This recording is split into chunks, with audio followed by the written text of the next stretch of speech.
Let's take you to Musina, where residents are up in arms over high water bills. The area has been battling water shortages for a number of years. The South African government has entered into a partnership with the government of Zimbabwe, which will see it importing water from its neighbors. Newzroom Afrika's Ziniko Mhlaba has been visiting a number of families who have been detailing their agony to him. Place yourself for us, Ziniko Mhlaba, and tell us what this particular family is faced with.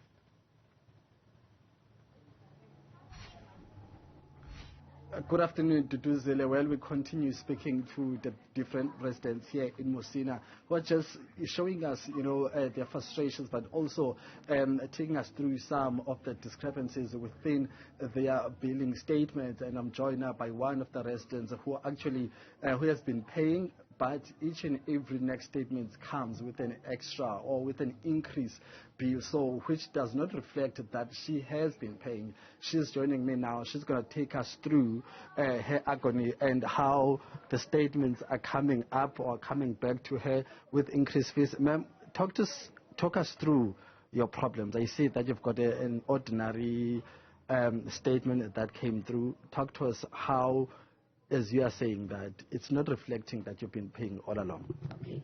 Thank you and good morning. This is the account that I've received, and with this account, they've blocked the electricity. So for them to open to activate the electricity, I should go and pay. So I pay 2,000 because at first I pay 1,000, then I again pay another 1,000, which is 2,000. Then when I went to municipality, after paying, they unblock. After unblocking, after 2 weeks to 3 weeks, it's when I receive this statement showing the amount which it was 3,216. Then I paid 2,000, which means it was supposed to be 1,216 after paying 2,000. But no, after 2 weeks to 3 weeks, I received this. This shows that the money is now 4,523.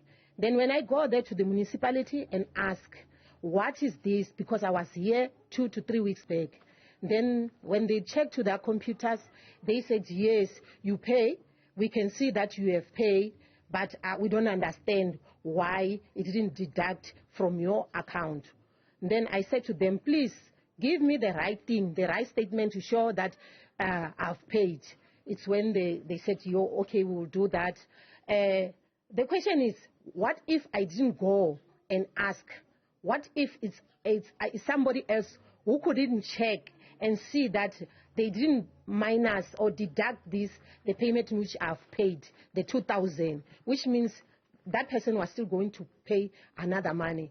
And the thing that confuses me is that I am paying for only one room. I'm paying these contravening charges which they are charging. They are charging the contravening, it's 626.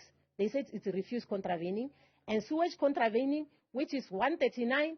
And the basic water contravening, which is 55 and 95. When you calculated this money, it will go to 800. Remember, I am not working. And where am I going to get this money? Because it's piling. And the room that I'm having, only one room, which they are charging me. The painful part of it is that there are other people who are not paying this money. Someone has 2 to 3 rooms. That person is not paying at all. Okay, just a minute, Mama. You're saying you're paying for the room. I don't see any room-related charge. What is it called here in the statement? Okay, the room, this is the contravening use. These are the money for the rooms. They call it contravening, which means I'll have to pay my own. These are mine. For this. Okay. But for the room. So let me just put it in context for the viewers. So the contravening use here is called refuse contravening use. And then there's a sewage contravening use. Yes. But it's not specific.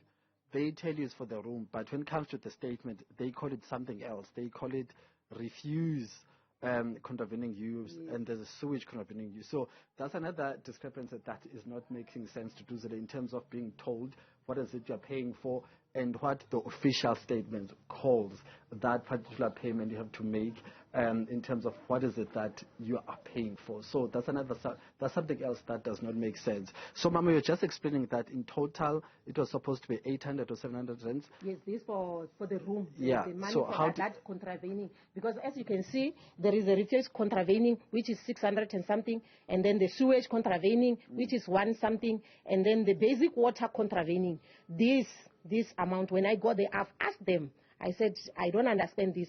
Can you please educate me about this thing? They said, this is for the room. And the reason for us charging this room is because you didn't make a plan for this room. Okay. That is why we are charging this. So if you want us to remove this, go and take the form. That's other form which they gave me. All right, Ma. Okay, go through the Maga. Thank you very much for your time. So it's just as straightforward as that to do, Zile, in terms of what the residents are being charged for.